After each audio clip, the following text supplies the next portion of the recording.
Hey guys, this is Raghu Reddy here, and welcome to the show. On this episode, I have a special guest. He is an MDRT achiever, a speaker, trainer, and with over 12 years of outstanding service as a financial advisor. So, Terence, welcome to the show. Welcome. Thank you so much, Raghu, and it's my privilege to honor and to share with people on this platform. Thank you Thank so you. much. Thank you for being on the show. And Terence, where do you live? Oh, I live somewhere in the northeast, is Singapore. Oh, fantastic. That's Fantastic. right. Awesome. So, as I said, you have 12 years of outstanding experience. So, what made you come into this field and become a financial advisor? Um, it started off because during my after I left in the army, I actually joined a couple of companies, and it's pretty well known in Singapore. Mhm. Because I don't have much qualification back then. Because the only job I think I can do is sales, which my mom said, since you don't have a skill set, you don't have any qualification, why don't go sales? So I went in and do sales and all. But after working for multiple companies, trying to pursue and getting progress on my career, but it always been either been hot by somewhere. Mhm. Uh, it can be because of qualification. It can be because of the politics in the corporate life and so on. Mhm. So one day I actually met the back then of my director, Mhm. and when I met up with him, I'm pretty skeptical because insurance is never a thing that I want to go in. But Mhm. when he started to ask me this question, and I remember vividly, he was saying, Terence, do you find your first pot of gold? I was looking at him. What do you mean? So after he explained to me about how money makes for you, how it works for you, and so on, and then I realized, yeah, why didn't I think about that? So that actually is a very much of motivation for me to think to step into this industry.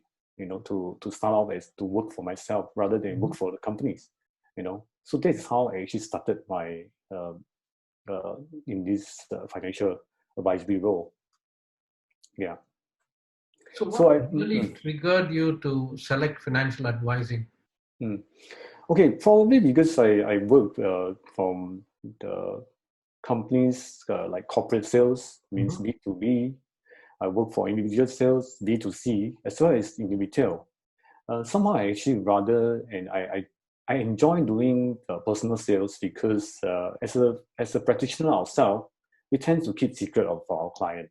Mhm. So this is one of the area. So two, I used to have an aunt that wanted me to get into this business, but somehow during the young age, I rather sell cars and house and all this, and not the insurance and only papers, and you ask people to pay money, and people like back then will say, "Oh, you trying to curse me, when you die, you got money, when you sick, you got money," and so on. So it, I have a lot of hesitance when I wanted to join the industry. As I say, when after I met back then the director, I started to ask myself, why don't give myself a chance, 2 years, and see what we can do from there. Mhm. And that's where the even get further when I actually started to study the first book, which is the M5. It actually changed my whole entire perception on financial. Mhm. It's not really about selling per se. It's more of what do you really know that you can help your client, your loved ones, your family, your friends around you to know what actually leads to be able to secure that at the end. Yeah, this is why I actually, makes me even more having more courage, more confidence to come into the industry to practice it. Yeah. Awesome, awesome, awesome. So, when you came into the industry, obviously you faced a lot of setbacks initially. Definitely. So, how did you overcome those setbacks? Oh, I tell you, this is when I joined the business, after deciding so much, and then my son is only 1 year old, my eldest son, Mhm. and I told my wife I to work for myself. So I was so charged up, so enthused to get it done, and after 2 months, I was contracted. And I still remember after I contracted in August 2008. Mhm. A month later, it was a global financial crisis. Mm. I was taken aback. I say, oh boy, I quit my job and comfortably I can have an income. And now I have no basic salary. It comes in just with commissions and how am I going to go about it? But somehow I see my fellow colleagues is still very busy with things and all, because I was very new at the point of time. And I wonder why are you guys so busy when news and medias and even the papers are telling you all the crisis and all, and people queuing up to give out the policies and so on. And why are you all so busy? Mhm. So they were telling me, Terence, investments is one of the things probably at more time people will not want to touch it. But we have other things. We have health, we have savings, we have even life and so on. We have other things in line, but not just, one product line. They said, Mhm. oh. And probably during that time, I was just a newbies, there's a lot more things to learn. So Mhm. probably it's the right time. So I actually started to realize that it's not end of the day, actually, it's a bit disheartening when you hear all this bad news and so on. But actually it makes me more. In fact, after 6 months and all, I actually have my first sales coming in, and within that year, I actually gotten my so-called income compared to my previous company, my basic income for one whole year. Mhm. So I was thinking, wow, it's not as what people was thinking that bad. Actually, we have a lot of different, product lines to serve in a different time of crisis. Yeah. Fantastic, fantastic, awesome. So, what really drives you? I think to start at the age of 30-ish, in the mid-30s, it's really challenging, especially I don't have much qualification, and it's always feeling there's a hurdle to overcome a lot.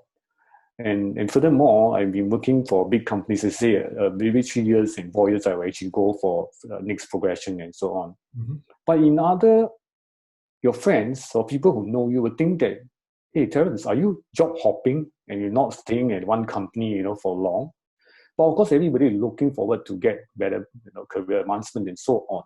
So um, it motivates me is because I don't want to prove to anybody actually, but I just want to stay curious about what this can be done. Of course, the other motivation factor will be family. I think spouse is very, very important. I have a great spouse that give me a lot of support. I mean, in terms of course, we still need to bring butter and bread home, definitely. But this motivation is let you keep going. And I remember there's one year that I actually did pretty well on my first MDRT. I was fighting very, very hard for the last 2 months. And I still remember my elder son was coming back.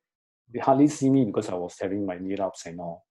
When I come back, I just tell him one night, he say, Daddy, what are you being busy with? I say, oh, I need to meet my client. I need to achieve my goal. I just want to do a breakthrough from there. Oh, is it, Daddy? You go for it, And I was so touched, as a young boy, as young as like 6, 7, and during the time. You felt that, not only your spouse is motivating you, your young child that doesn't know much about it, give you just a simple statement, go for it, Daddy. It's good enough, for you to go on, and keep the work and achieve what you actually dream of to do. Yeah. Awesome, awesome, awesome.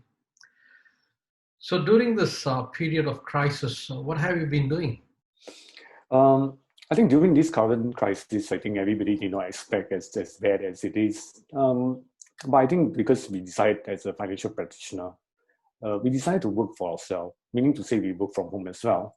Mhm. So honestly, it doesn't make any much of difference for myself. But I think the only thing is different is we can't meet the client face to face. Mhm. But I think with all the non-face-to-face, like using Zoom and WhatsApp, they do financial planning with clients is allowed to.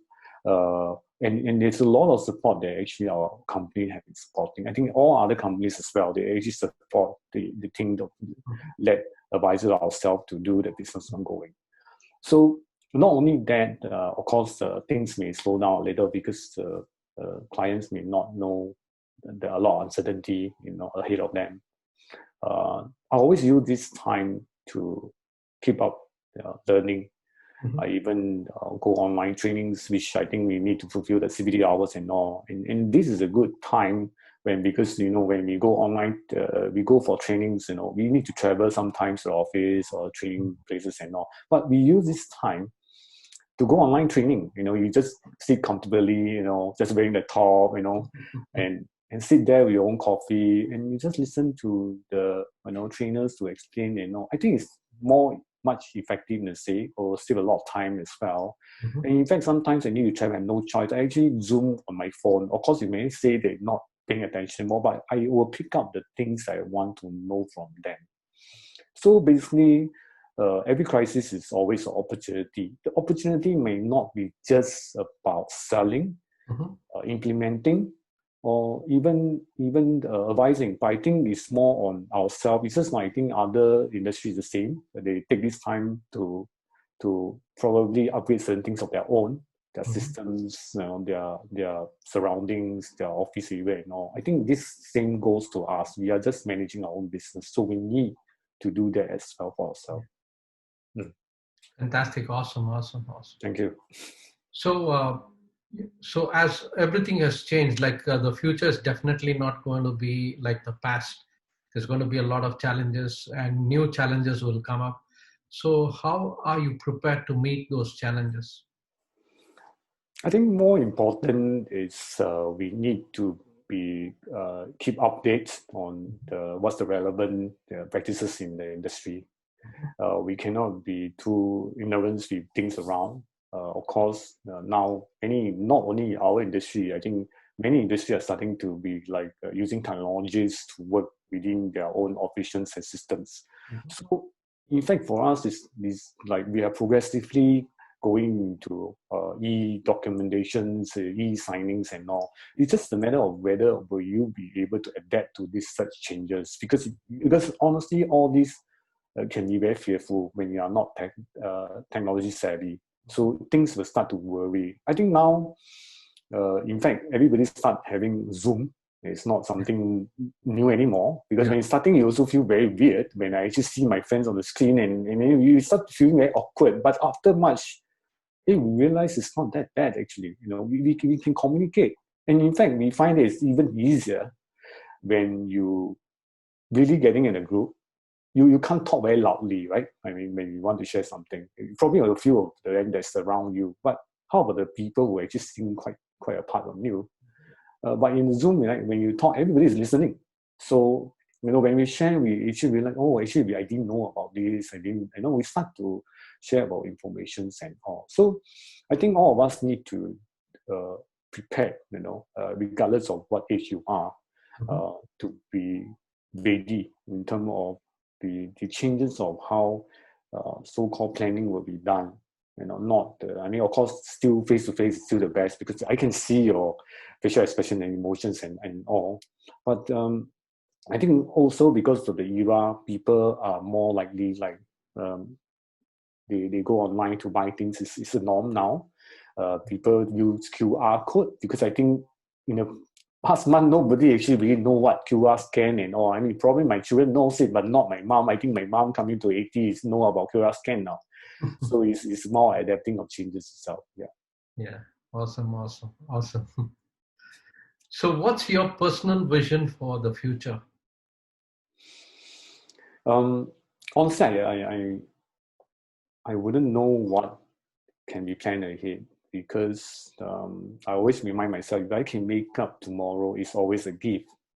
So um, I'm not going to bring a lot of money for my children actually. Um, I felt that it's about family values and personal values.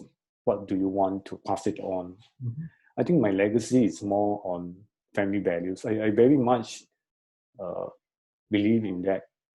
In fact, during my when I'm little, my dad doesn't have a father figurine, because my granddad passed on way before I was born. So he doesn't know how to be a father's, he learned a lot of trial and error. He made a lot of mistakes and all. I don't blame him basically, but I learned from him.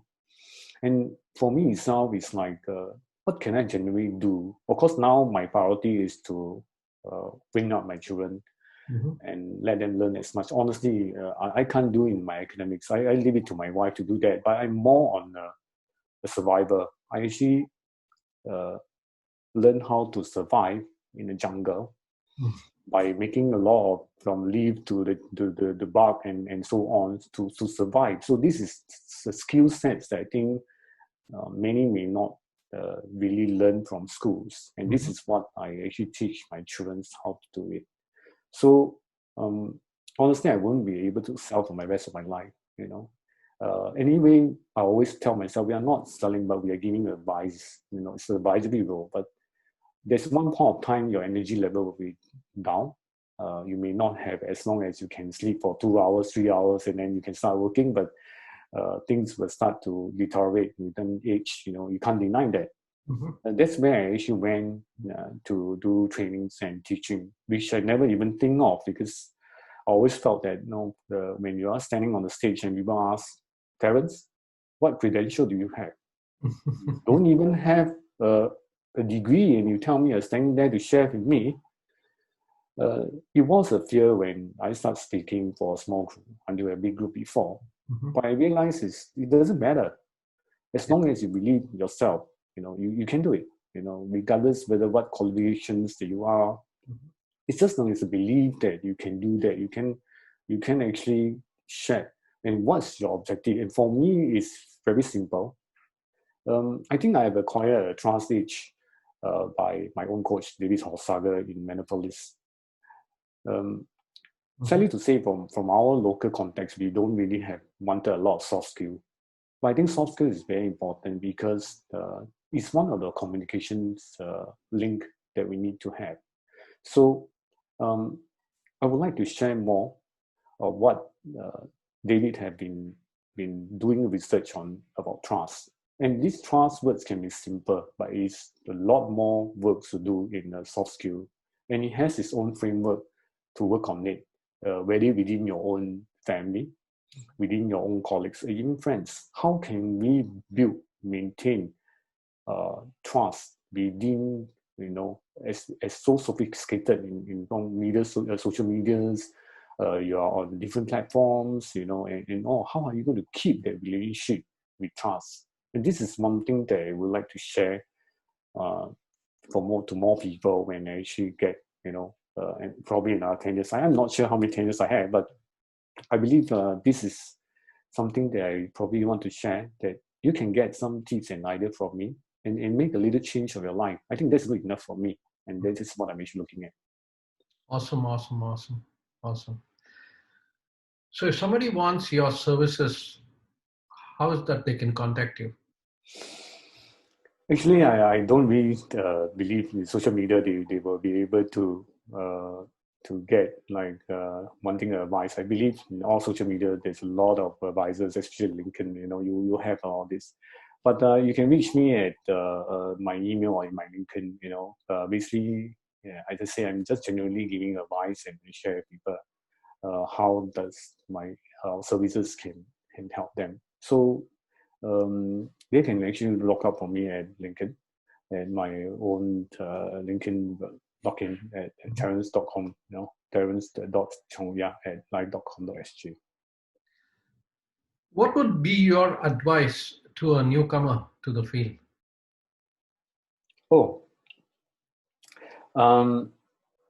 Let me think back 12 years ago when I was new. I always put myself that it's always new. I think don't expect too much. That you will have you will earn a big car, you know, a big house, you know, and so on. But I think if you want to come into this industry, what do you want to benefit, and how do you want to benefit people? I mean, a lot of candidates that's come in for interviews and all. I always ask them. Every of them, they will just want to check. How can you help me? And you think back, back then a lot of trainings is they've been telling you what to do, you know, you should do this, you should do that, and so on. But the question is how to do it. a lot of people, they was coming just want how. It's not other thing when, what, where, and so on, but how to do it. Mm-hmm. So for me, it's like you need to find and define how to do it. Because if you can't find the how, whether it's from your leaders or from agency, then it might be challenging for you to come in this industry because it doesn't know what do you want in life. Right. And you don't come in because you want to earn a good income, have your own flexible time. This is secondary, actually. I mean, I probably, if I started earlier, when my aunt wanted to recruit me, right, I probably may not understand what it's called self-employed because I have my own time, freedom, and so on. So I may abuse the time, and I can just report work at 3 and just work when Monday, Tuesday I work, or Wednesday, Thursday, Friday I chill, and that kind of thing. But no, I mean, if you really want to know, it's raw hard work. There's no secret formula, actually, honestly. There's no secret formula in joining this industry. It's really want to know how to do it. If you can find the answer for yourself, good. I think we are ready to come in the industry. Wow, fantastic. Awesome. Terence, it was wonderful talking to you. And you have a beautiful vision there, and you're making such a big difference in people's lives, not only in advising, but also in training and developing the new advisors. That's an awesome job you're doing to make a bigger impact. And I wish you all the very best in the future to make a much bigger impact and a bigger difference in people's lives. Thank you so much. I appreciate of giving me this opportunity to speak here, and I just hope that everybody stay safe, stay healthy, and more importantly, find what you feel that is you're happy with. I think that's more important. Thank you so much, Raghu. Thank you. Have a good day there. Thank you. Thank you.